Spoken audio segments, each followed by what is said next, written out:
All right. Shabbat shalom, Sabbath, peace to you all. Truly pray that all is well and that the love of the Most High is overflowing through you all. I'm super excited to jump on and share this message with you guys.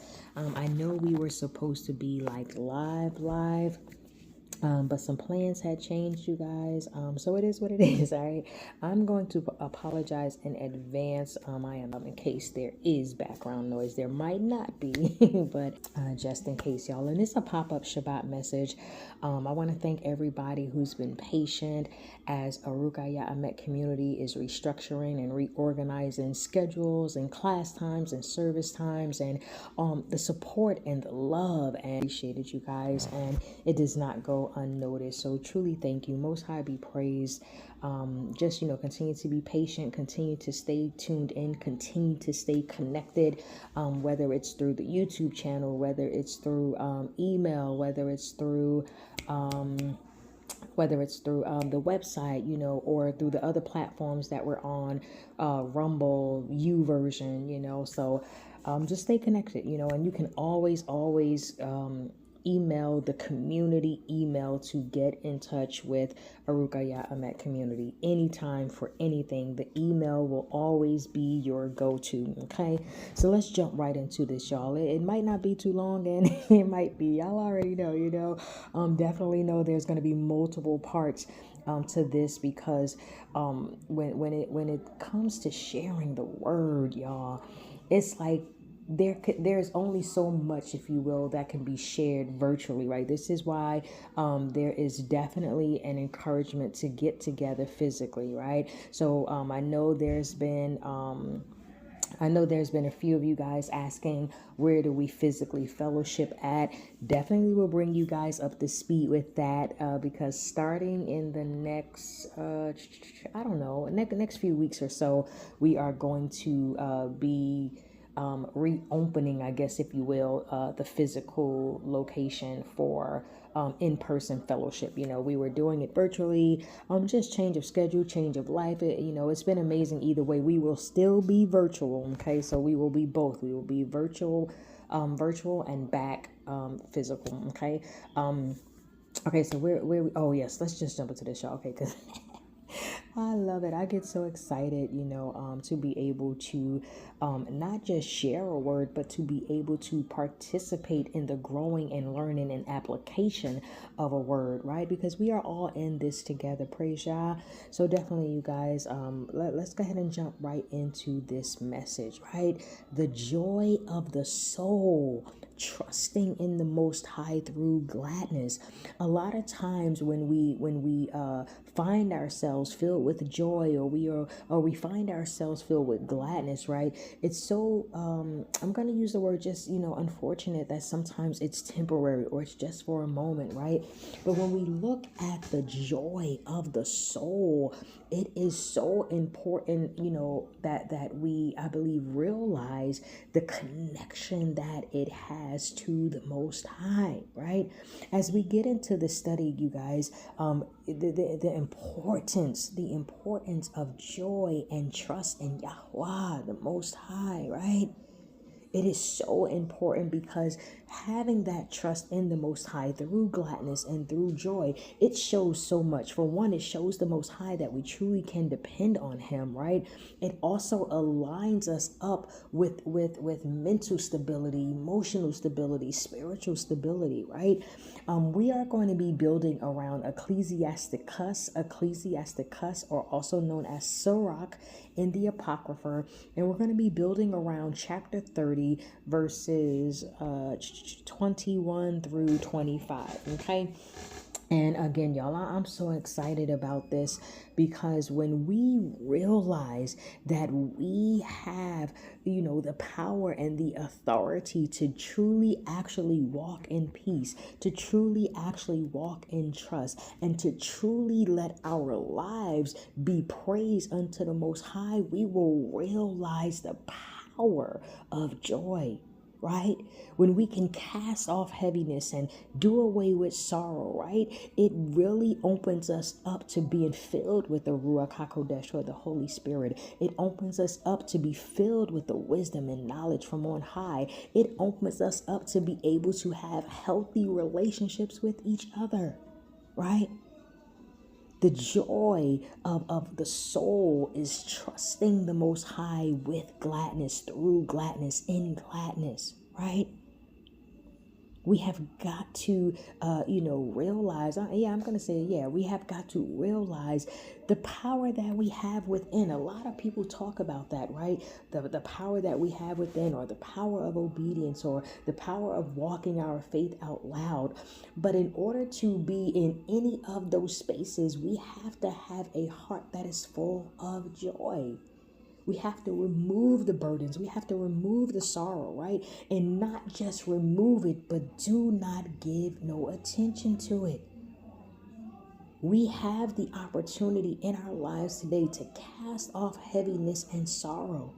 The Most High don't want us to be burdened and filled with pain and anxiety. That's of the world. He created us for joy. He created us to walk in peace. He created us to embrace the fullness of life by being not just aligned with the Most High, but truly walking in the faith and rejoicing as we live. We must be encouraged, my beautiful people. We must be encouraged to stay uplifted and to stay grounded in the truth of the Most High. Right? This world, y'all, we know this world, y'all, from the schools, from the workplace, to clients, if you have business, a business, to, the grocery store, anywhere you are, right? It's like everywhere we are, people are, I'm going to use the word consumed, right? Consumed with anxiety and pain and sorrow. Like it's like a thing, and it's like everywhere we go. Even some of us have been raised, with the doom mindset, Some of us have been raised like that. And again, it's in the workplace, it's in the schools, it's in the grocery store, right? And it's so interesting that people think it's weird when someone is full of joy. People think it's a weird thing when they see somebody always smiling, right? Because one of the things that I always, hear people say is, are you like this all the time? And it's like, what? Smiling, happy, okay? Even if I'm not okay, I'm telling y'all, there is something that happens when you are feeling down or you heavy burden, but you switch and you say, you know what? It's going to be okay. And you just let a smile cross your face, right? Or when you're like, you know what? I'm going to give it to the Most High. And you start singing or, just going about your day. It really does shift the atmosphere. It shifts the atmosphere. Okay? When we can really embrace the fact that the Most High is not just not just our power or our Father, but the Most High is also, our example of pureness, of holiness, of standards, of morals, right? And then He poured all those things into each of us, right? So many times we hear people say, we are created in His likeness. In that statement, if you will, right? Being created in His likeness is not just simply a physical, attribute, right? But when we embrace the morals and the standards and the values, that is also part of being created in His likeness, right? So when we say these things, we have to also walk these out. And we know scriptures confirm this, right? All this is in scripture, right? So let's go ahead and we're going to jump to Ecclesiasticus, again, also in Sirach. That's the Apocrypha. Feel free to pull it up online. You could just pull up KJV Apocrypha if you don't have one. If you are watching the chat, Most High will It'll be posted, in the chat. The scriptures will be posted in the chat. And, I know I jumped right into it, y'all, but truly let us give all honor, glory, and praise to the great and mighty Most High Yah, who allows us this beautiful gift of the Sabbath where we can celebrate and rejoice. If you don't do it during the week, this is definitely a day to rejoice and celebrate, right? It's beautiful, man, right? And some of us are in the midst of Chag Hamatzot, or Feast of Unleavened Bread. I know for Arukah, YAH, we will actually be entering our last day, Sabbath evening to Sunday evening. So that is the last day, the Feast of Unleavened Bread, right? So this is a beautiful time to be joyous. Yes, because it's Sabbath, and also because it is a feast week. I know some have ended it out, some are ending it out, so whatever it is, or whenever you're doing it, just continue to rejoice in it, right? And here's something real quick. Let me share this with you guys real quick, right? Joy is not just simply some type of feeling, right? Oh, I'm full of joy. Like, yeah, it's a feeling, but before it's a feeling, if this makes sense, you guys, it's a declaration that the Most High is the Most High. Right? It's a declaration of trust. It's a declaration of surety of who you, me, we, us say we serve and believe in. It's a declaration that the Most High is enough. It's a declaration that we can safely, know that our souls rest in His care, right? Let's go ahead and jump into this, y'all, because I don't want to get ahead of myself. Well, let's jump right into it, right? Ecclesiasticus chapter 30. I'm going to read straight through from verses 21 to 25, and then we'll go back and forth and do as we do, y'all. We're going to build, right? Verse 21. So it says, give not over your mind to heaviness, and afflict not yourself in your own counsel. The gladness of the heart is the life of man, and the joyfulness of a man prolongs his days. Love your own soul and comfort your heart. Remove sorrow far from you, for sorrow has destroyed or killed many, and there is no profit or no gain in it. Okay. Verse 24, envy and wrath shorten the life, and carefulness brings age before the time. So carefulness is another way to say worry, right? Heaviness, right? 25, a cheerful and good heart will have care of his, in the KJV, it says care of his meat and diet. But when you look at it, the proper translation of it will be, a joyful heart is wise even in how it eats and lives. So that would be a more proper Hebraic translation, right? So I love this, y'all. Like, it's so much to just get into in these 5 verses. 5 verses, right? So we're gonna chop it up just a little, y'all. Again, this is pop-up Shabbat message, y'all. So we're going to, get through it. It won't be as long as our normal Sabbath, services, Sabbath classes, but, prayerfully we'll be able to, get some good, some good eats from this, right? So let's go ahead and jump right on into it, y'all. Oh my goodness, I'm so excited about this, right? Because again, I think we, and I'm saying like we as a people, right? I think sometimes we may forget that being created in His image, in His likeness, is also His attributes, is also His standards, is also His morals, is also, picking up those things like loving kindness, right? It's also picking up those things like joy. It's, you know what I'm saying? It's the fullness of the Most High that is in us, that allows us to be created in His image and walk in that creation of His image, right? Prayerfully, y'all get that, right? So let's go ahead and jump into it, right? Verse 21 says, give not over your mind to heaviness, and afflict not yourself in your own. Listen, just the fact that the word affliction, right? Think about the word affliction. When we think about being afflicted, right? That don't feel good. That's pain, right? It's painful. Let's look at the Hebrew word real quick of afflicted, right? That Hebrew word is going to be, hold on, let me pull it up because there's actually one, two, three, there's like three or four when it comes to looking at that word affliction, right? But when we look at this verse 21, right? This is a powerful verse right here, y'all. And it also shows that only you are responsible for what you allow in your mind and in your life and in your soul.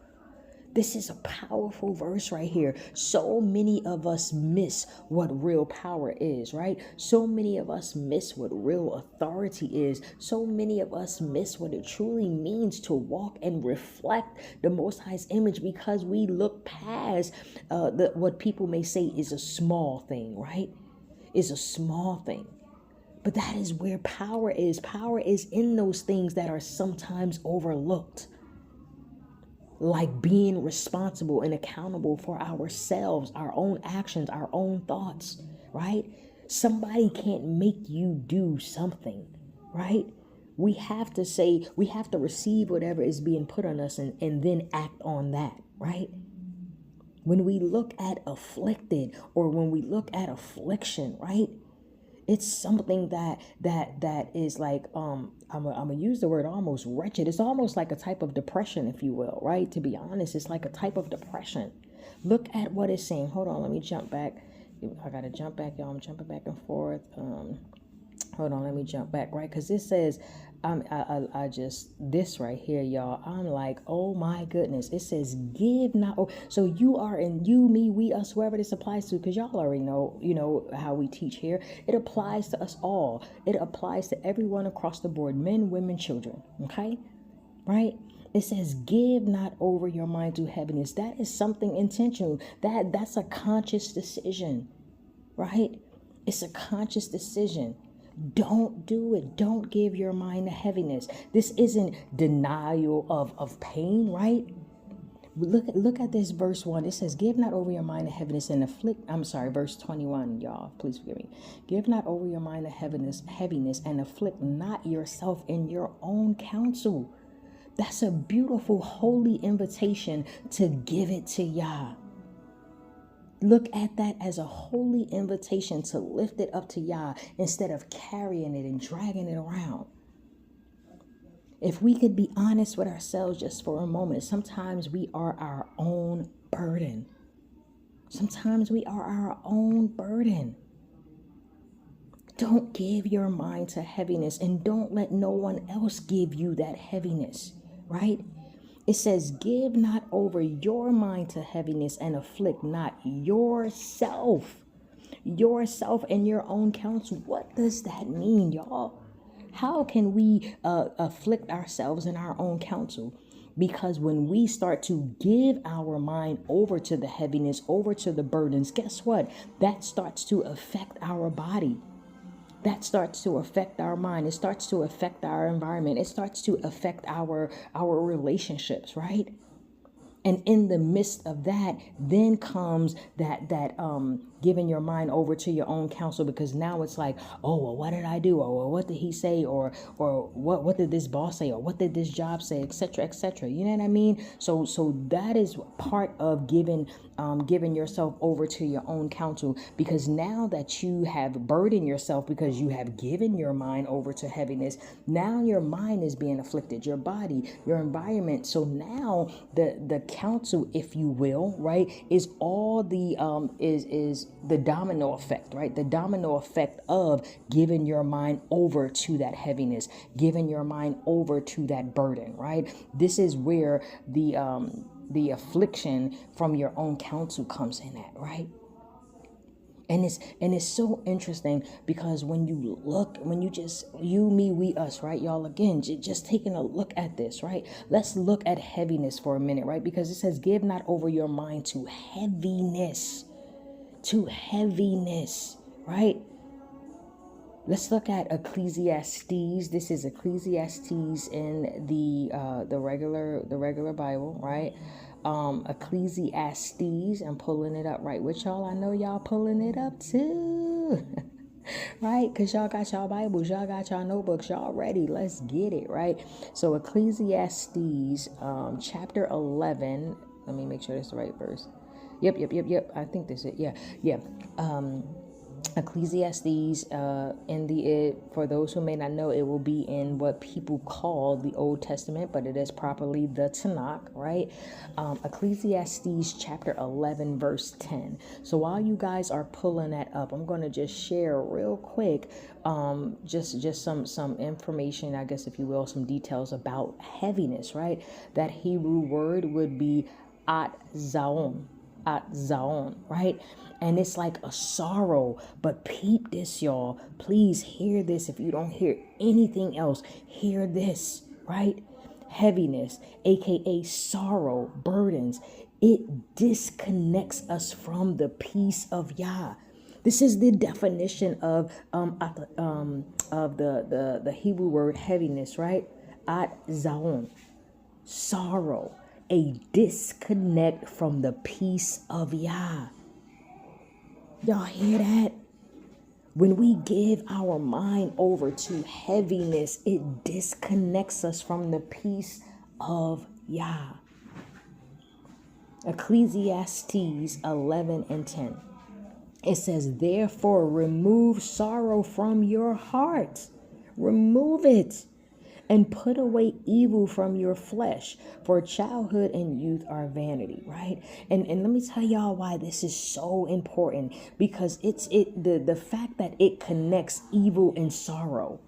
That's heavy, man. Right? If we look at this inwardly, this verse warns us against allowing sorrow to dominate our thoughts.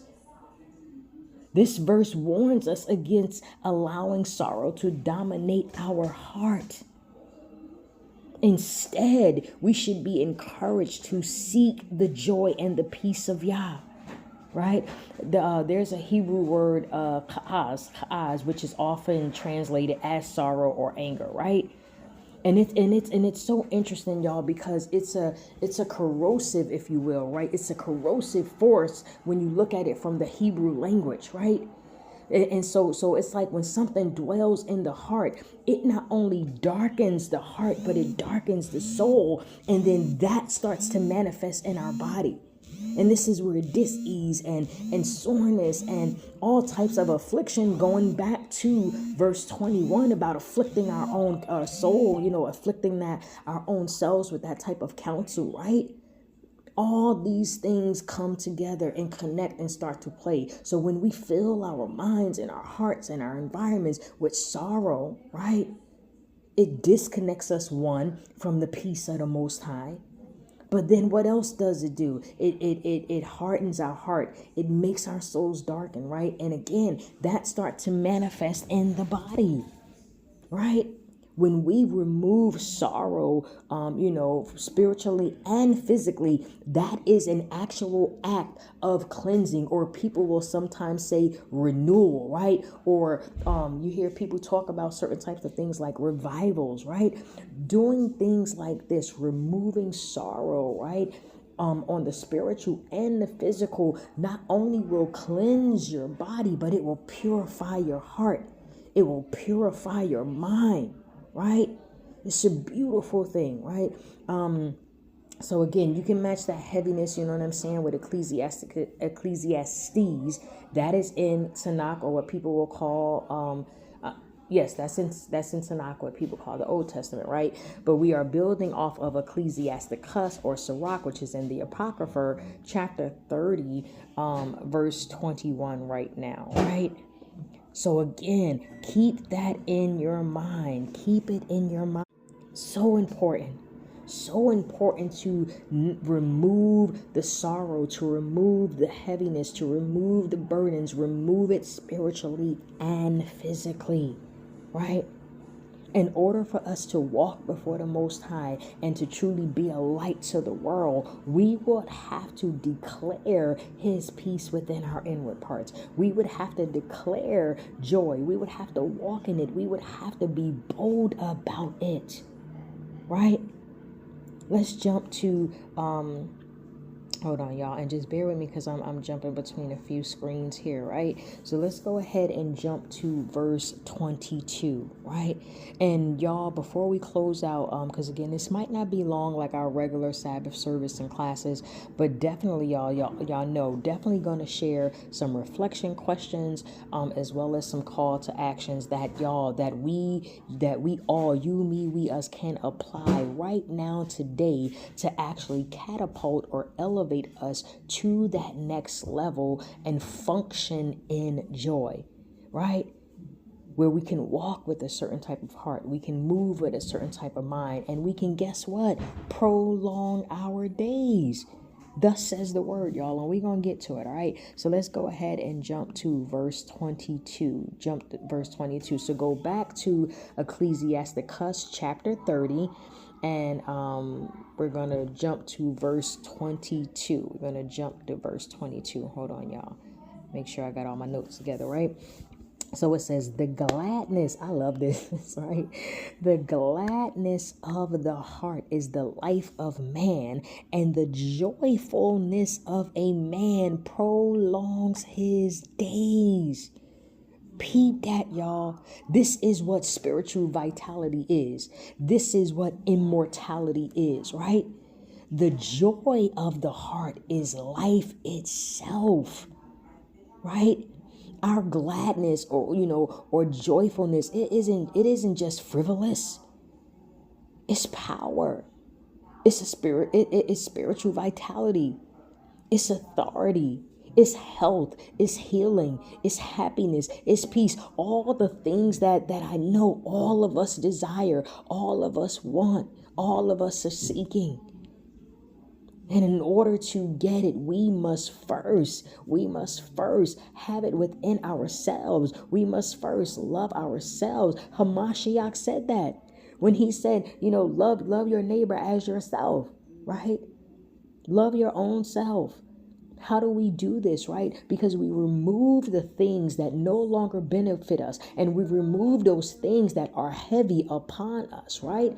And this is another thing about not allowing someone else to put it on you, right? And we're going to get to that, but let's stick to verse 22, right? So it says, the gladness of the heart is the life of man, and the joyfulness of man prolongs his days.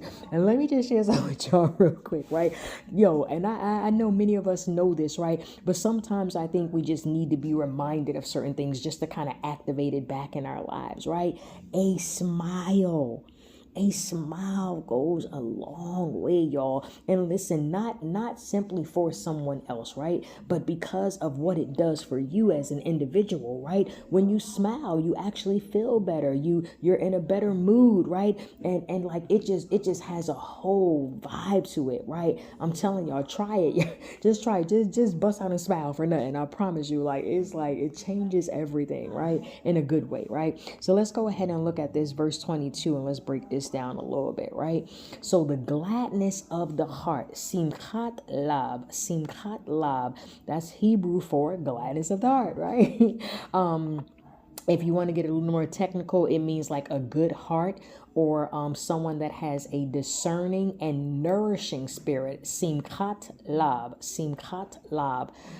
If you guys are following the chat, it'll be posted in the chat. Most High will, some of it will be shared in the chat, right? So look at that. Let's check that out. Gladness of the heart. Gladness of the heart. The gladness of the heart is the life of man, and the joyfulness of a man prolongs his days, y'all. That is so amazing and so beautiful, right? Because when our hearts can be filled with joy, or we are delighting in our day, maybe in a conversation, delighting in things going on in our homes and at our works and our businesses, right? True joy is not superficial. True joy is not superficial. True joy emanates from a heart that's aligned with the Most High. And not just simply aligned with the Most High, but aligned with His will. Think about it. If sorrow disconnects you, me, we, us from the peace of the Most High, then those of us who do not have sorrow and we are filled and walking with the heart of gladness, then that means what? Then that means we are connected to the peace from the Most High, right? True joy emanates from a heart that's aligned with the Most High and the Most High's will. This is the type of joy that sustains life. This is the type of joy that gives life. A joyful heart is medicinal. I love it. And we're going to jump to that. I believe that is Proverbs 17:22, right? But a joyful heart is medicinal. Think about that, y'all, right? If you got a heart pain or heart problems, right? Or heaviness or burdens, the fact that you can be joyful can actually start to heal you. It doesn't just change your mood, but it actually nourishes the body. We're talking about joy, delightfulness. It actually changes your mood and nourishes your body. When we look at it again from this, the Hebrew word or the Hebrew context of simchat, right? Simchat, or some may say sameach, right? Lab, which is a joyful heart. Simchat lab is good heart or good heart, discerning and nourishing heart, right?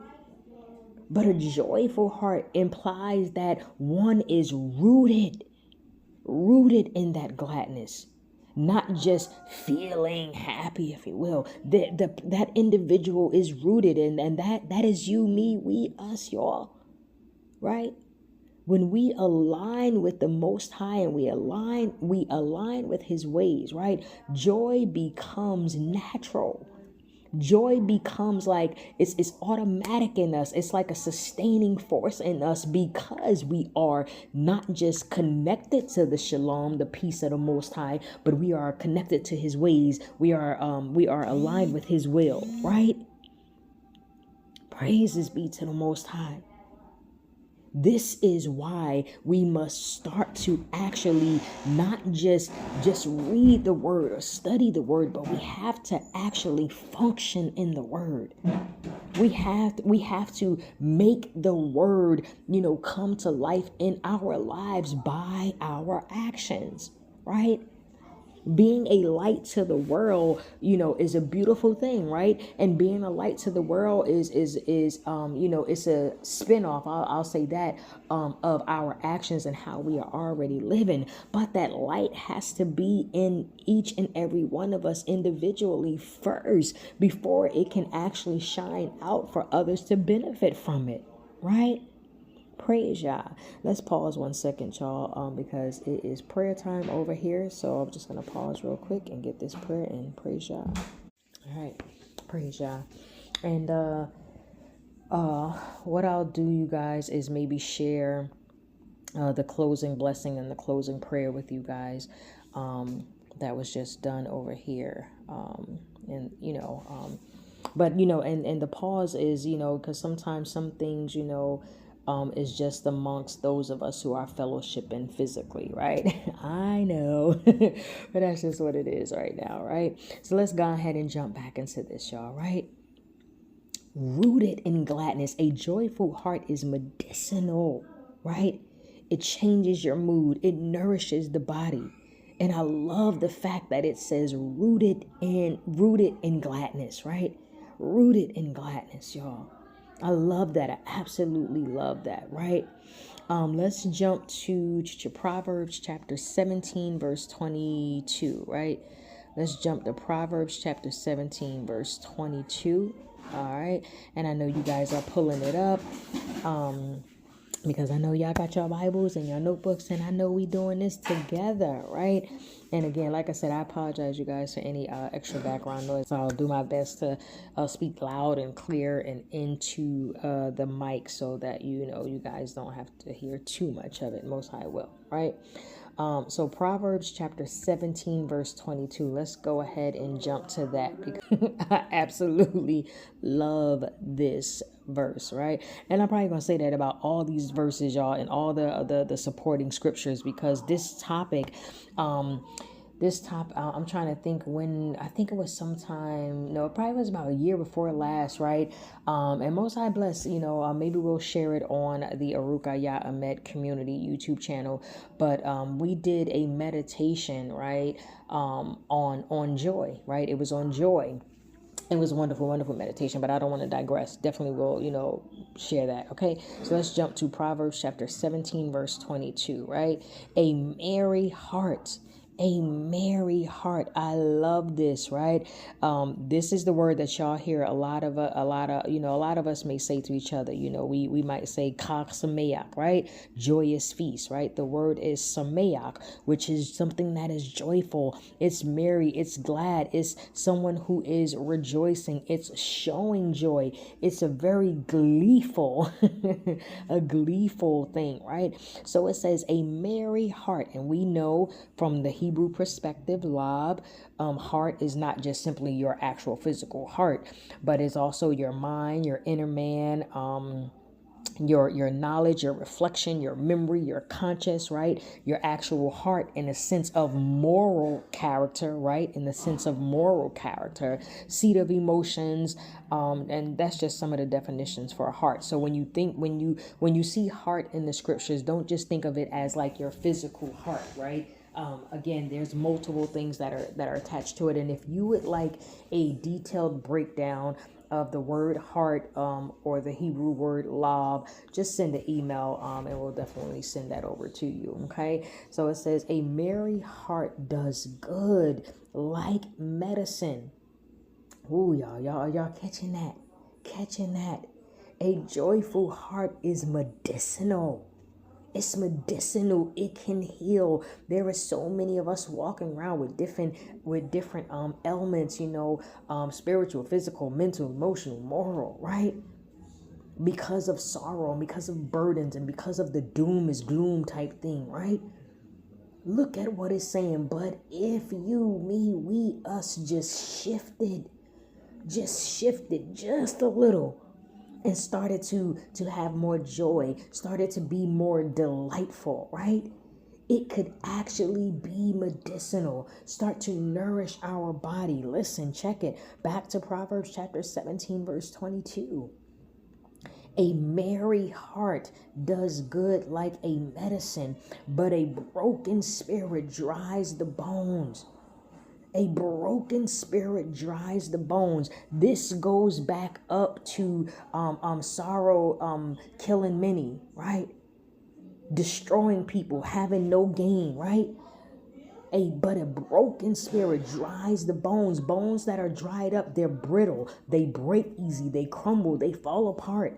This is what it's saying when it's saying that sorrow destroys. Sorrow destroys.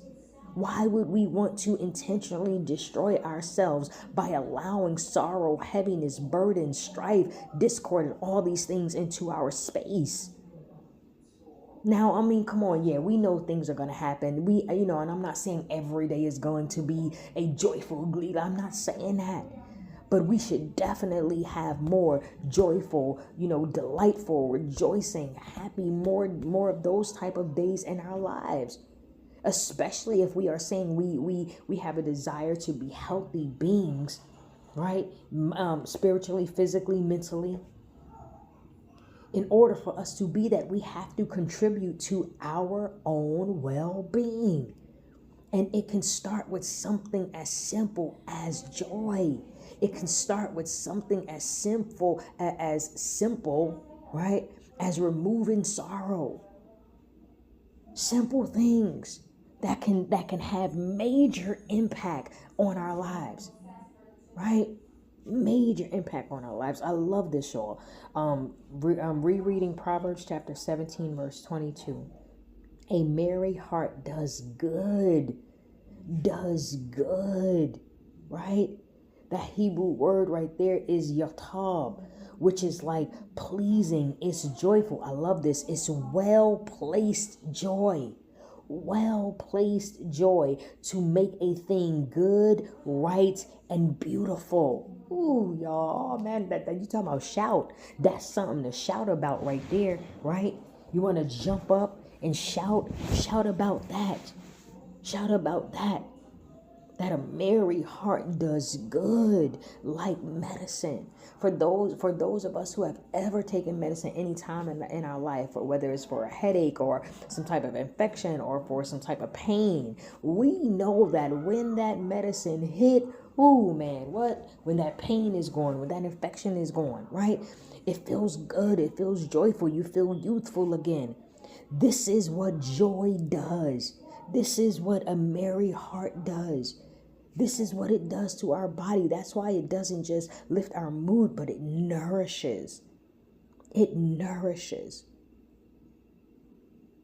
This is why we must individually matter. This is why we must, as individuals, realize that we matter, to ourselves, right? That we matter to ourselves, right? Because when we start to realize that we matter, then we start to take different steps to ensure that we stay in that space of value, that we stay in that space of royalness, right? When joy becomes a sustaining force in your life, my life, our lives, then we can walk in the fullness of obedience to the Most High. And that's another thing. How will you, me, we, us walk in actual full obedience, be pleasing the great and mighty Most High power if we walking around heavy-hearted, if we walking around burdened, if we're putting these things on ourselves, right? Again, I'll repeat this, right? Sometimes we are our own obstacle. Sometimes we are our own burden. Today is the day.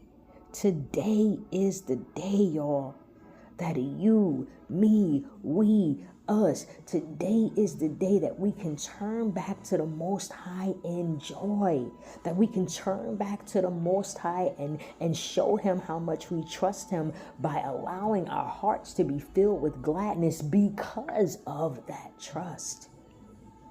Right? The Most High calls us to be in a certain mind space so that we can be better. So that we can be better at being used by Him. You know what I mean? Like we can be more accessible for YAH when we are filled with joy. We can be more accessible for YAH, for His Ruach HaKodesh, the Holy Spirit, right?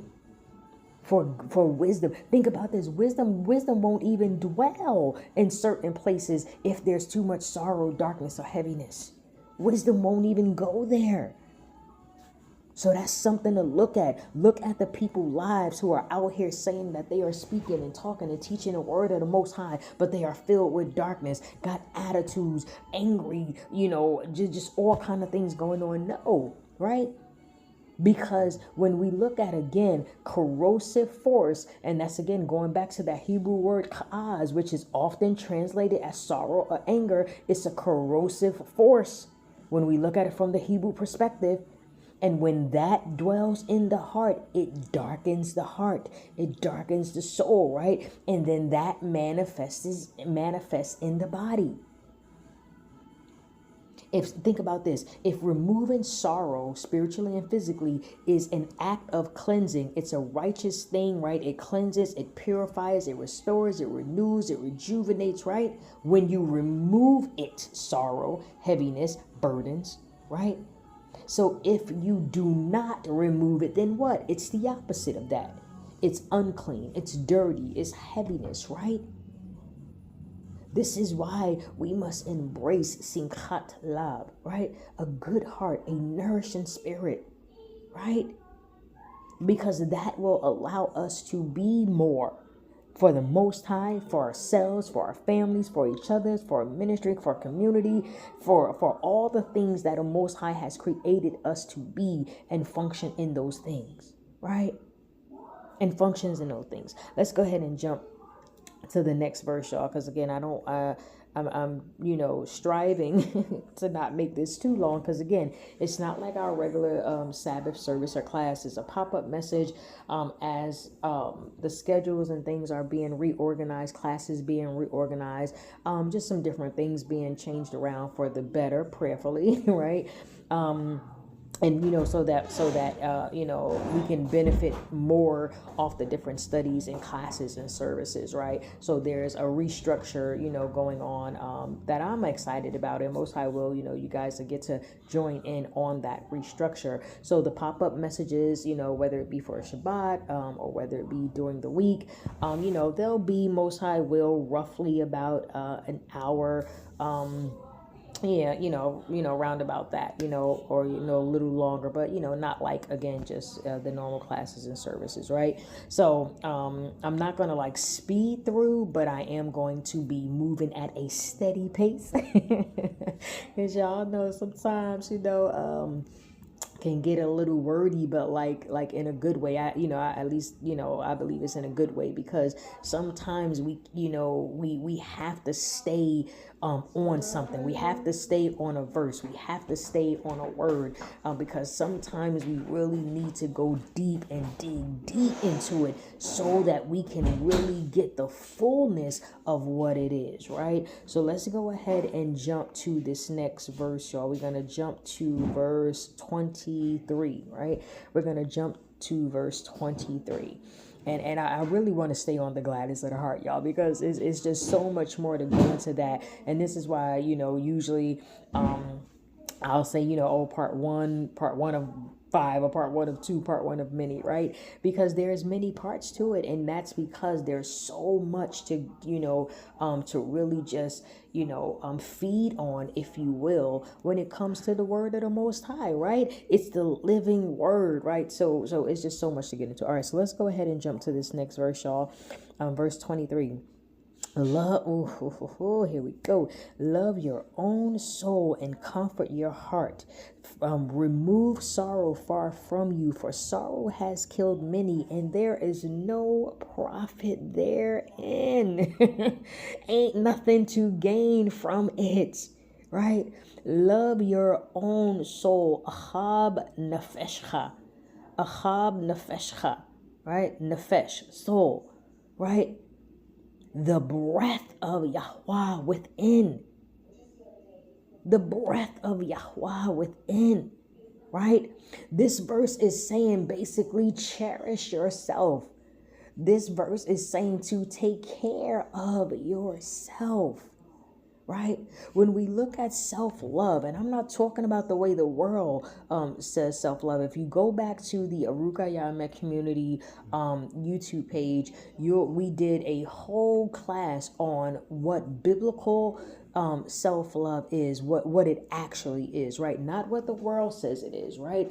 But it's when we can individually, well, of course individually, but right, but when we can self-recognize that holiness that is in us, that divineness that is in us, when we can see within ourselves the actual image of the Most High, right?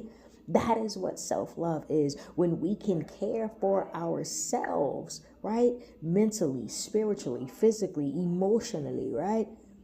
And here's the thing that has to be taught, man. This has to be taught, and it has to be really not just taught, but it has to be embraced. I want to say accepted, right? But embraced, right? That caring for ourselves actually honors the Most High, because the scripture tells us that our bodies is the temple of the Most High, right? The scriptures tells us that the Most High dwells within us, right? And it goes back to being created in his image. Like, we hear this so much, but there's so much to unpack from that statement, right? And caring for ourselves is one of those things. If we are created in his image, the Most High dwells in us, our bodies is his temple, right? Then why would we not want to care for it at the best level that we can, right? When we care for ourselves, it honors the Most High. When we realize that self-love is rooted in recognizing the divineness, if you will, of the Most High within us. Nishma, right? Nishma, right? When we look at, loving ourselves or loving our own souls, right? It is acknowledging the image of the Most High in us, right? And this isn't vanity. Let's be clear. This ain't vanity, right? This is not. We can get into that word of what that actually means. This ain't it, right? But it's actually a holy, sacred connection to the Most High, right? It is actually walking in that image, acknowledging the image. We say it all the time, but do we actually acknowledge the image of the Most High in ourselves? One of the ways we can acknowledge it and one of the ways we can honor the Most High is by taking care of ourselves. Sacred stewardship. Let's call it that. Let's call it that. Okay? When we can love our own souls, love your own soul and comfort your heart. How would we comfort our hearts, right? We comfort our heart through prayer. We comfort our hearts through praise. We comfort our hearts through actually resting, right? Sometimes, sometimes it's like, so much going on, if you will, in our lives or in our days with relationships, with business, with work, right? Sometimes you just need to sit still. I just need to sit still. We just need to sit still and just allow, the presence or the silence, right? Because it's never really silent, right? Because you hear birds, you hear trees, you hear wind, you hear animal, right? But all those things are also a reflection of the Most High, right? So when we can just sometimes just take a minute, stop, breathe, right? And focus within and connect to the Most High from within. That is self-love. That is self-love. Love your own soul and comfort your heart. That's a way of comforting your heart, right? And remove the sorrow. Remove it. Get it out is what it's saying. Remove it far. Far. We are in the week of Feast of Unleavened Bread, right? And one of the things that we symbolically do to memorialize this day is we remove all the leaven physically out of our house, right? But we cannot remove it physically if we haven't removed it spiritually, right? It goes back to that cleansing. When we remove sorrow, it's a spiritual and physical act of cleansing, purifying the heart, purifying the mind, right? It says remove sorrow far from you, far, right? For sorrow has killed many, and there is no profit. There is no gain. There's no profit in it at all, is what it's saying. At all. So why do we need it? We don't. You, me, we, us, we can put it down. Let it go. It serves no purpose. No purpose at all. When we love our own souls, that's a righteous thing. This is how you, me, we, us will be able to actually love each other. This is how we will be able to love someone else. And before that, that's how we can better love YAH. We can better love YAH, and we can love YAH properly when we do love our own soul. Especially with us saying that we are created in his likeness and his image, that we our bodies are the temple, that he dwells in us. It would make sense to actually love our own soul, because we know that is truly connected to the Most High. This is why following Torah, which for some who may not know what Torah is the first 5 books of the Bible. Some say the first 5 books of Moses. Some say, the first 5 books of law. Torah is exactly that. It's the law. It's the instructions that the Most High gave to help us. The law, statutes, and the commandments that the Most High gave is so that we can live better and actually live and function in that flow, if you will, of being created in his likeness. This is why following Torah is so crucial. This is why keeping the laws and statutes and commandments of the Most High in this time is so crucial. Because it aligns us with the Most High, and it allows us, but it teaches us to care for ourselves mentally, emotionally, and physically. It's complete well-being. complete well-being through an active, living, righteous life to Yah. Here's why. Here's a great example why, right? When we look at the laws, the statutes, and the commandments, right, the instructions that the Most High give to live, right, it's certain things that the Most High say do that actually keeps you clean, spiritually and physically, right? We could talk about from the things that we eat to certain ceremonial things of how to take care of yourself when you're in a state of uncleanliness, right? From how we're reading now just how to even take care of your mind, how to even take care of your mind. So everything that the Most High provided us with in his Torah, in the law, statutes, and commandments is to make us better so that we can better function in this body that we have, so that we can better function with healthy minds, healthy bodies, healthy souls, healthy environments, healthy relationships, right? The laws of the Most High is for us. They benefit us as followers and as believers. Right? The Most High don't need no laws, right? But we do, so that we can stay in the flow and that vibration of holiness, of righteousness, of purity, right? Loving your own soul, loving my own soul, us loving our own souls is a righteous thing. It's a righteous thing. And when we comfort our heart, I love that. I really love that. Comfort your heart, right?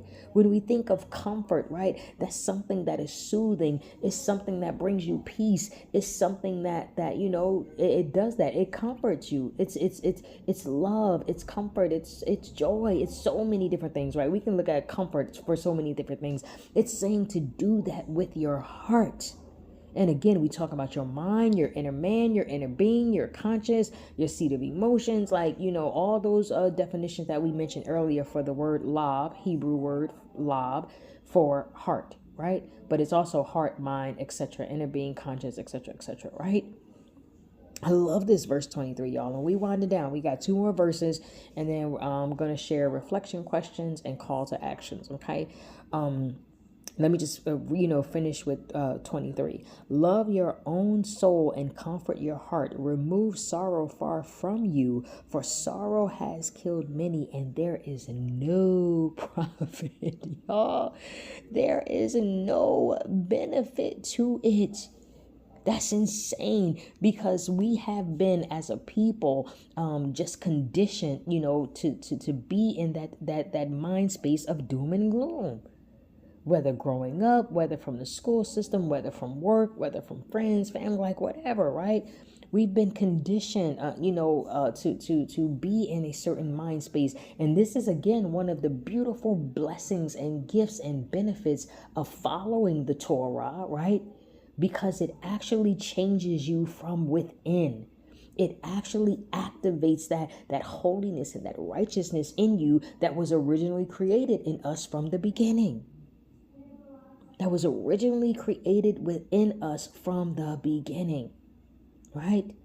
Ahab nefeshcha, love your own soul. Self-love is not selfishness, but it is a righteous act and a connection to the Most High. And it honors, I truly believe that it honors the Most High. It honors the Most High, right? Oh, y'all, that's so good. So let's go ahead and jump to verse 24, right? Verse 24. So it says, envy and wrath shorten the life, and worry or carefulness brings age before the time. And y'all all know, we know this. We've seen this before. You see somebody and, you assume, you, me, we, us, we may say, oh man, they look like, I don't know, 70, 80, and they be like 20. You be like, what? Huh? Right? Because this is a real thing, right? I think it's Chama, right? Where basically is envy and wrath, right? Because I think Hina is envy, which is like, oh my goodness, which is actually like a corrosion of the spirit, right? When you look at envy is the corrosion of the spirit, and it affects your clarity, right? I think properly, like in the from the Hebrew translation, I think it's envy is corrosion of spiritual clarity. Yeah, I think it's envy is corrosion of spiritual clarity, and the Hebrew word for envy would be kinah, right? Kinah. I believe so. Definitely fact check. Always fact check. Anything, right? And post it in the chat. You know what I mean? If it's incorrect, then you know the right one. Because I just can't think off the top of my head, right? So envy and wrath, right? Let's look at that. Verse 24. Envy and wrath shorten the life, and carefulness or worry brings age before the time, right? Who wants that? Right? It's basically saying that envy, wrath, and stress makes us age. It takes away from our life, right? It takes away. It's a thief. That's a great way to say it. Envy, wrath, and stress. It's a thief, right? It cuts life short, right? The Most High wants us to choose life. Do y'all hear this? Look at what these things do. When we hear about people that suddenly die, right, or people that shut down, whether it's their system or their mind or something like that, right, or a sudden disease comes on them, right? These are the things that I believe, contribute, right? I believe contribute. We've all experienced, something when we like, hey, where did this come from? Or what happened with this, right? But then if we started to examine, you know what, dag, I haven't forgiven so-and-so, or I'm walking around with a bunch of bitterness, or I'm mad because they fired me, or whatever it might be, right? If we start to break these things down and we start to really, examine our inward parts, then we'll see that envy and wrath and stress and heaviness and burdens and sorrow, right, are contributing to our are a contribution to the deterioration. Yes, are a contribution to the deterioration of our health and mind and mental wellness, right? So if it was reversed, right, and we did what the verse above said, and we remove these things from us, then that means what? Then there will be health and healing and joy and vibrancy and youthfulness, right? This is real, y'all. This is a real thing. Envy and wrath shorten the life, and worry or carefulness brings age before the time. It basically makes you, me, we, us age sooner than our time. It's a thief. It's a thief, right? This is why we can't allow envy, aka jealousy, or wrath, aka anger, consume us, right? Keep in mind, y'all, every time you think of envy or jealousy or anger, think about that it is a corrosion of spiritual clarity.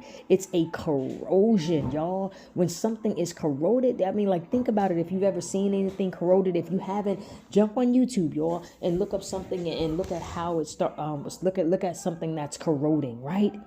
It's crazy. So it's saying that envy and jealousy and anger, that it corrodes our spiritual clarity. So that means you, me, we, us, we're not thinking clear, right? We're not making righteous decisions. Our discernment is off. That's what it means. All those different things, right? These emotions are destructive. They are destructive, and they lead to premature aging, and they shorten our life, right? They hinder our spiritual growth. They take away our peace, right? It's toxicity. It's toxic, right? What's the sister name? What is the sister name? She got a song called, I think it's called Envy. I think it might be called, what is her name? Oh my goodness, I can't believe I can't think of her name. Sarah, Eshawn Burgundy's Isha, right? Got a song called Envy, right? Go listen to that, y'all. Check it out. That song hard, right? Right? But like we're going to jump to Proverbs 14 and 30. So you guys can go ahead and get that pulled up while I just share some quick, more insights, right?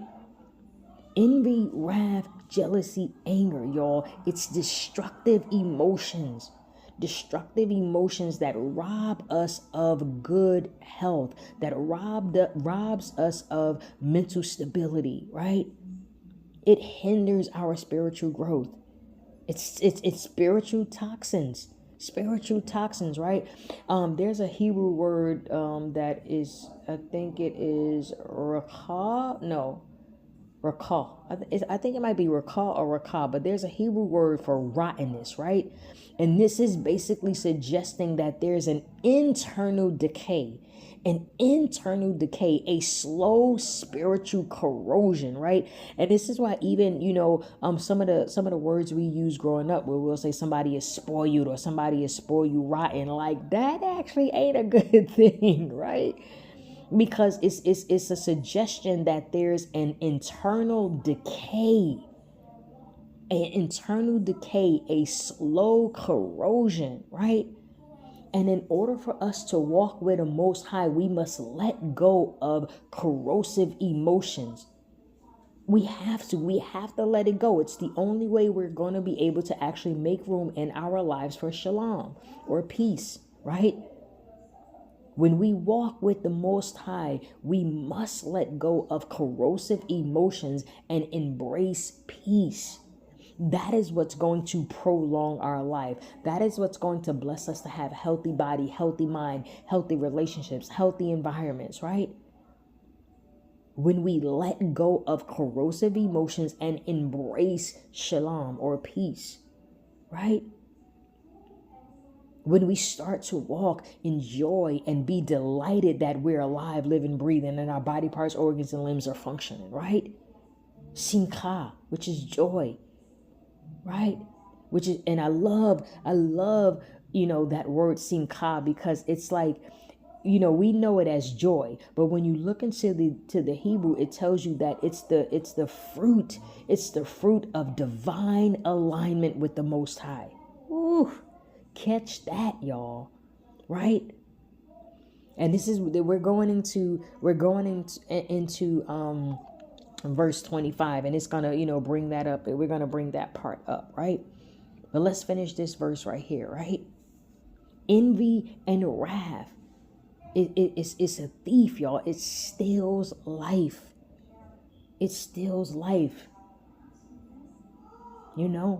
I'm telling y'all, I used to be one that I would hold a grudge forever. 1,000 years, be mad. And it's like, what? After a couple of years, you probably forget why you're mad. And even if you don't, it's like, and I'm gonna tell y'all a personal experience I had. I remember I was mad at a particular individual, y'all, for almost 4 years, right? Not even realizing that this much time had went by. And one day I was sitting on the couch and I was going through my emotions and was kind of like in my feelings about the situation. And then I stopped and I said, whoa, wait a minute. And I'm telling y'all, I know it was the Most High. I know it was the Ruach HaKodesh. And it said, you've done wasted all this time being mad and you are killing yourself. And I said, what? And then that's when I realized, like, I've been mad at this particular thing for 4 years. And guess what? The person's still going to be them. The person, they know what they did, or what they were doing at the time or whatever. Like, and it's so interesting that and I'm saying we just in general as a people, we think that by holding on to jealousy or bitterness or anger or, keeping in the back of our mind, I'm going to get this person back. Like, we think that is doing something to that person. No, the only person that's being hurt from that is you or me, we, us. This is why when we let it go, we free up ourselves. When we let go of bitterness and we let go of anger and we let go of envy and wrath and stress and jealousy and sorrow and burdens and heaviness, when we let go of those things, your body, your mind, your heart, your soul, your relationship with the Most High, it frees up. It frees up, and that's how the Most High can now pour into you, me, we, us. That is when the Ruach HaKodesh just won't leave you, me, we, us alone, right? That's when wisdom, knowledge, and understanding just starts to consume and saturate you, right? That's when the mind of Yeshua, HaMashiach, the Messiah, starts to overtake you, me, we, us. because now there's room in our life. Now there's room in our inward parts, right? For the actual goodness and righteousness and holiness and that spiritual wisdom and all those good things from the Most High to fill us up and get in our inward parts, because now there's space there. Now you can think clear, right? Because remember, envy is corrosion of spiritual clarity, right? So when we're walking opposite of that, that means what? Now you have, youthful and health clarity, right? Spiritual clarity, right? So I love that, y'all. And we can like really just get in on that, right? But just to finish it off, y'all, right? To walk with the great and mighty Most High Yahweh, you, me, we, us, we must let go of corrosive emotions and embrace shalom, embrace the peace. Right? When the scriptures talk about the peace of the Most High that passes all understanding, right? The type of peace that no one can understand. It's because the joy is filling you, me, we, us. It's because we have released those corrosive emotions. It's because we have released that spiritual toxicity, right? And now we are able to spiritually grow. Now we are able to walk in alignment with the great and mighty Most High's power, right? Think about it, y'all.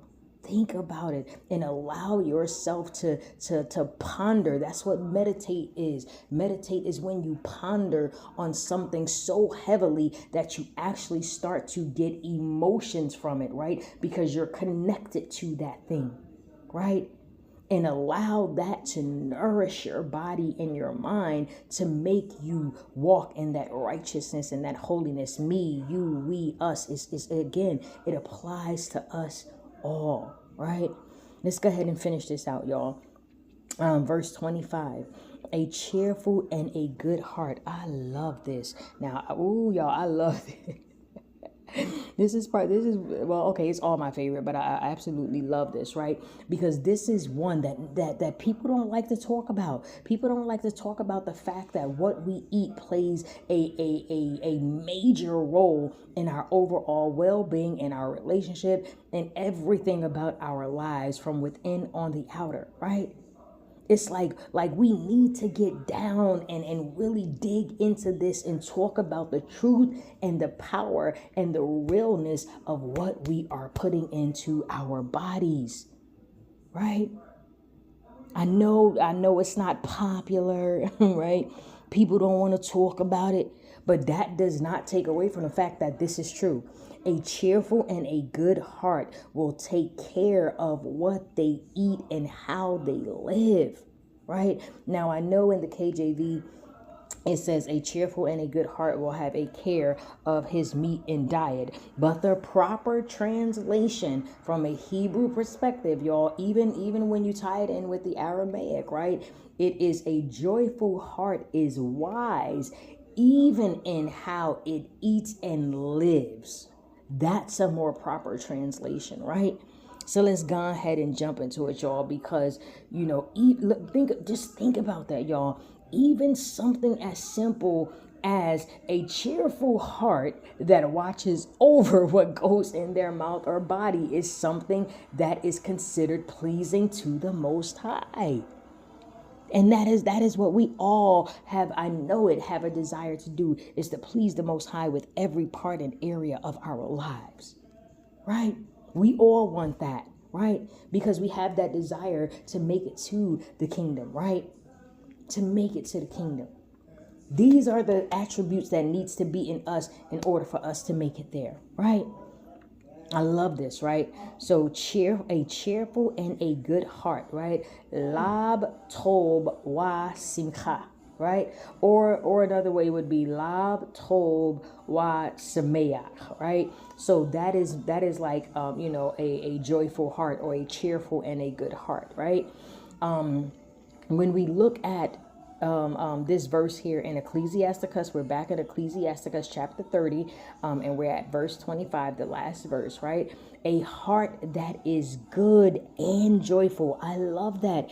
A cheerful and a good heart, right? So this also shows you, me, we, us, that there's different levels of joy. There's different levels of delightfulness, if you will. There's different levels of cheerfulness, right? There's different levels to it. This is a perfect example right here. It says a cheerful and a good heart, right? And it's so beautiful because it shows you that a heart that is righteously balanced will be wise and attentive to the needs of the body. Y'all ever hear people say, people used to say, or people still say it, right? They say, listen to your body, right? This is a perfect example of that, right? Of what it actually means to listen to your body, right? Because what we put in our bodies are going to react to that, right? So that's a way of it speaking. So when we look at a heart, a mind that is righteously balanced, that individual, that being, which is you, me, we, us, right, will not only be wise, but we will also be attentive to the needs of our body. That is where nourishment, that's what nourishment is, right? Nourishment is exactly that, right? And it says a joyful heart that is wise, that is wise, right? Will have a care of what it eats and how it lives, right? When we look at, again, the Hebrew phrase, I guess, if you will, for cheerful and a good heart would be lab tob wa shemeach. Lab tob wa shemeach. And that translates to a heart that is aligned, a heart that is aligned with wisdom and joy. With wisdom and joy. And this is an individual who is so mindful and so aligned with that wisdom, so aligned with that joy, that they actually care about what they're doing to their bodies, that they actually care about how they are living, right? Now, this is not out of a type of anxiety. No, this is another extension of gratitude, right? Because when we walk with gratitude, that's a joyful heart. That's someone who's delightful, full of life, if you will, right? And listen, this links directly to Torah. This links directly to Torah, right? And this is what Messiah meant. This is what Messiah meant when he talked about Matthew's 22 and 39, right? Love your neighbor as yourself, right? If you are walking with a cheerful and a good heart, right, and you are filled with that, it's going to be easy to give that to someone else, right? John 15:11 says, these things have I spoken to you so that my joy be in you and that your joy may be full. How can we be full of joy, right? We can be full of joy when we actively pursue it, right? When you look at Yahshua HaMashiach, Yahshua the Messiah, right? When you look at the way that he functioned, right? He was rooted in the Most High. That's why they were unified, right? Because he was rooted in the unity, with the Most High, if you will, right? And that fullness, that joy overflowed into every part of his being, right? Going back to Matthew 22 and 39, Yahshua HaMashiach, the Messiah, he affirmed the exact principle from Torah, the exact principle, which was self-love is the foundation of loving others.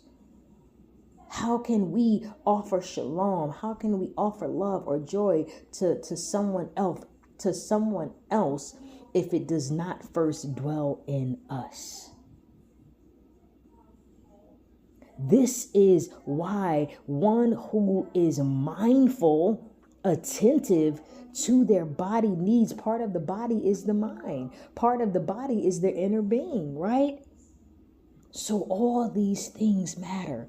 All these things matter, y'all. Don't take it lightly, how sacred joy is. Don't take it lightly when the scriptures, tell us to let our hearts be joyful, right? Let our spirits be, full of love, right? When you look at Proverbs chapter 4, verse 23, it says, guard your heart or your mind above all things, because out of it flows the springs or the issues or the ways of life, right? Joy is a sacred act of trust in the Most High. It's more than just a feeling. It's a mindset. It's a lifestyle. It's a vibration, right? Or action, right? We were made, y'all. We were made to thrive. We were made to thrive in the image and the reflection of the great and mighty Most Highest power, Yahweh. This is why when we think about being created in his image, we must think about joy. We must think about happiness. We must think about peace. We must think about thriving in these things because they are extensions of the Most High. Being created in his likeness goes beyond a physical thing. And to be honest, the physical thing is the last thing. It's the last thing on the list when we think about being created in his likeness, because it has to start from within where he dwells, right? Don't forget about the other attributes and the standards that are attached to being created in his likeness.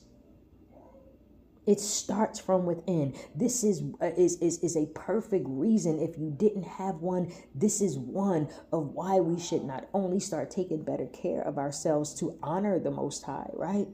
But also why we should see joy as a sacred act of trust in Yahweh, right? Let your heart, let your mind be joyful. Let your soul be consumed with love so that you can have it to give. Let your very life be a sanctuary of the peace of the Most High and his presence, right? Some extra scriptures, y'all. And I want y'all to sit on that, right? Embrace that.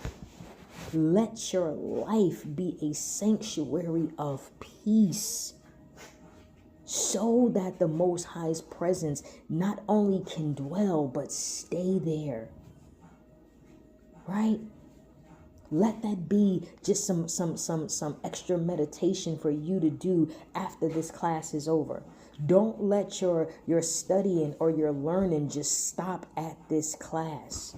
Continue to search this topic out and become it, so that you can be rooted in unity with the Most High, just like Messiah Yeshua. Okay? Some supporting scriptures, y'all. And this is just some extra scriptures to add to the study, because again, I'm pretty sure you guys are going to continue to study this topic, right? So Proverbs, we already did that. Proverbs chapter 7. Okay, we did the Merry Heart Does Good Like a Medicine. So just keep that on the list, right? Isaiah chapter 55. I believe it's verse 1, but definitely Isaiah chapter 55, where it speaks about you shall go out with joy and be led forth with peace, right? And then the Wisdom of Solomon, which is also in the Apocrypha, chapter 3, right? It speaks about the souls of the righteous, that that the souls of the righteous are in the hand of the Most High, and no harm shall touch them, right? No torment, no harm, nothing shall touch them, right? So these are just some extra scriptures that you can add to the study as you continue to study. And listen, if you got to listen to this class over and over and over to take all these different notes and get these different points, right? So that you can structure it in a way that you can follow according to your understanding, then do that. Okay? So we're going to close out here, y'all. I'm going to share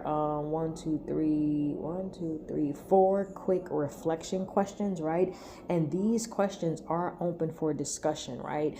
Being that we are on YouTube and not live on Zoom, the flow is a little different. So I'm going to share the questions, and Most High will post them in the YouTube chat, and you can answer them through email, right? Now, when we're live on Zoom, it's a little different because it's a little more real time. So there's, live interaction. So it's a bit different when we're doing the questions and things like that. But just listen to the reflection questions. You can go ahead and write them down. And then you can share your answers to these questions through email. So you can email Arukah YAH Community at the community email, which will be posted in the chat and is probably also somewhere here on the screen. Okay. The reflection questions. Okay. And these questions, y'all, these questions is to get you, me, we, us to personally reflect, but not just like some simple surface reflection. In-depth reflection, deep, profound reflection, right? 1, what heaviness have you been giving your mind over to lately that has you distracted? You, me, we, us, okay? What heaviness have you been giving your mind over to lately that has you distracted? Second question, how does my attitude reflect my trust in the Most High? How does my attitude reflect the trust in the Most High? Third question, what practical ways can I show love and comfort to my own soul this week? Ooh, self-love care time coming on, y'all, right? What practical ways can I love and comfort my own soul this week? That's question number 3. Question number 4, how does choosing joy, I love this, glorify the Most High? How does choosing joy glorify the Most High? That's question 4. Okay. And if you are in the YouTube chat and I went too fast or it wasn't clear, just go ahead and post it in the YouTube chat to either repeat the questions or to post the questions. Or you can email the community email for these questions as well as share your answers, okay? So let me go ahead and share some call to actions that you, me, we, us can do right now, okay? These call to actions can start right now, right while you're listening to this class, right when you finish listening to this class, and continue it on, okay? Call to actions, right? The first one, release heaviness in prayer. Release heaviness in prayer, right? So the action step to this would be to reflect on the heaviness that burdens your mind and your heart.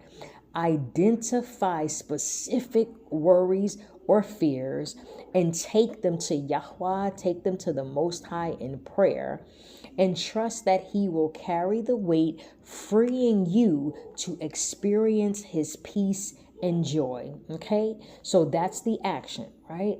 The call to action is releasing the heaviness in prayer. And then the action step would be what was just read, right? The scriptures that you can use to sustain this, if you will, would be Psalms 55 and 22, okay? And Ecclesiasticus in the Apocrypha, chapter 30, verse 21, okay? The second thing, and I'm going to speed through this because I can hear the neighbor's dog barking. I don't know if you guys can hear it. So I'll speed through this so it don't be too much of a distraction. We only got 2 more. It's only 3 call to action. So 2 more after this, right? So the second one would be to practice self-care as an act of faith. Right? Why this is important? Because the way that we carry ourselves, the way that we look, not just physically, but the way that we talk, the way that we think, the way that we speak, the way that we react, all these things, the way that we love ourselves and care for ourselves is a direct reflection, not just of the Most High, but also of the Most High in us. Okay, so the second call to action would be to practice self-care as an act of faith, right? The action step would be to what we read, right? Love your own soul by prioritizing. You hear that? Prioritizing your mental, emotional, and physical well-being, right? Whether through rest, nourishment, or activities that bring you joy. Embrace the truth that caring for yourself honors Yahweh. I love that. Embrace the truth that caring for yourself honors Yahweh, honors him, okay? And design your life around that fully, right? I love that, y'all, because when the study was being put together, right, and I'm like, wow, I just never thought about that. Never thought about the fact that self-care actually honors the Most High. It honors him. Again, being created in his likeness. Our bodies are his temple, etc. Right? The scriptures you can use to build on that would be Ecclesiasticus in the Apocrypha, chapter 30, verses 24 through 25, and then Isaiah chapter 58 and 11. Okay, last one for call to action. Choose joy daily. Okay, this is a conscious choice, y'all, for real, right? Because in order for us to trust in the Most High, it takes effort, it takes intentionality. You have to do it on purpose, right? You have to do it on purpose, right? So choose joy daily. The action step for this would be commit to choosing joy even in the midst of any challenges that may arise, right? Whether it's now, whether it's tomorrow, throughout the week, right? Just commit to choosing joy no matter what, right? Remind yourself daily that that joy is an act of trust in Yahweh. It's an act of trust in Yahweh, the Most High, right? Whether through gratitude, whether through praise, or just simply being in a good mood, right? A cheerful heart, right? Find ways to express joy in your everyday life so that you can glorify the Most High through your attitude. You, me, we, us. Think about that. Our attitudes glorify the Most High, right? Scriptures you can use to stand on that will be Proverbs 17 and 22 and Wisdom of Solomon chapter 3, I think verse 9, right? All right. So that will conclude, y'all. That will conclude this pop-up Shabbat Sabbath message, right? I pray, that it was of some assistance to you all, that we need to walk and move and function with joy in our hearts and in our souls, right? The joy of the soul is trusting the Most High through gladness. And we read, y'all, cheerful and good heart. I think even in the Proverbs it said merry, like a merry and good, but just to show that there's different levels of joy, there's different levels of gladness, there's different levels of excitement, there's what I'm saying, there's different levels of it, right? So just start at level 1, right? By starting with the reflection questions and the call to actions, right? And then that next level 2, and then that next level 3, and let's keep it going until it becomes our life, until we are so engulfed in joy that the Most High's Ruach HaKodesh, His Holy Spirit, and the light of the Most High, and goodness and peace and abundance and healing is just flowing through each of us, right? So, I'm going to close on out, y'all. Definitely appreciate you all time. It's always wonderful to build and study and, really get into the word as much as we can, right? It's always a blessing and definitely a joy. Truly am grateful to the Most High's power for the different outlets and the opportunities and the ways that He allowed allows us all to fellowship, be it physical, be it virtual, right? It is a blessing in every way that we get to take some time to build in his word, right? Especially, all the time, right? But definitely on the holy days, the feast days, the blessed covenant, 7th day, holy Shabbat. It's always a blessing, y'all, all right? Arukah Yahweh, you all, which is basically blessed are you, Yahweh. The closing blessing would be, blessed are you, Yahweh, who fills our hearts with gladness and teaches us the power of joy. May we walk in peace, live in trust, and rejoice. Y'all hear that? Rejoice in your presence all our days. Oh my goodness, y'all. I'm sitting here thinking about all the other scriptures that pertain to rejoice and joy that we didn't even touch. You feel me? It's so much. There is a plethora of scriptures that just really, y'all, just really touch and get on this topic, okay? But I don't want to get back into it because I'm gonna jump back into notes and all that, and I know we are closing out at this time. Just continuing on with some words of prayer, words of life and encouragement. Let us give thanks to the Most High Yahweh for the gift of joy, right? And as we seek the Most High to strengthen us to overcome the sorrow, the burdens, the heaviness, right? We must trust in him, right? We must trust in him. So fully give yourselves over to the Most High, fully love yourself, so that, we can better love the Most High, better love each other, walk in that peace, embrace it, right? May our hearts be filled with gladness, and may we share that joy with each other. Again, Baruch atah Yahweh, blessed are you, Yahweh, right? And blessings to each and every one of you that took the time to join in and listen in. I'm excited, to just continue to build on this topic. I truly send much love and shalom to you all on this blessed holy Sabbath, this blessed holy Shabbat.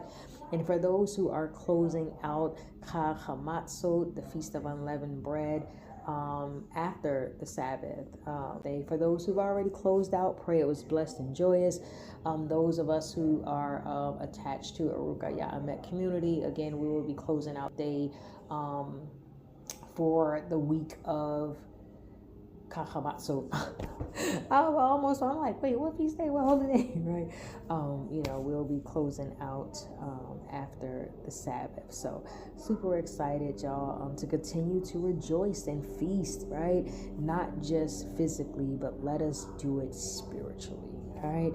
One love, my beautiful people. May the Most High continue to be with you all. Blessings and love, y'all. And again, and contact will be in the chat. All right. Shabbat shalom. Sabbath peace to you all. Shalom.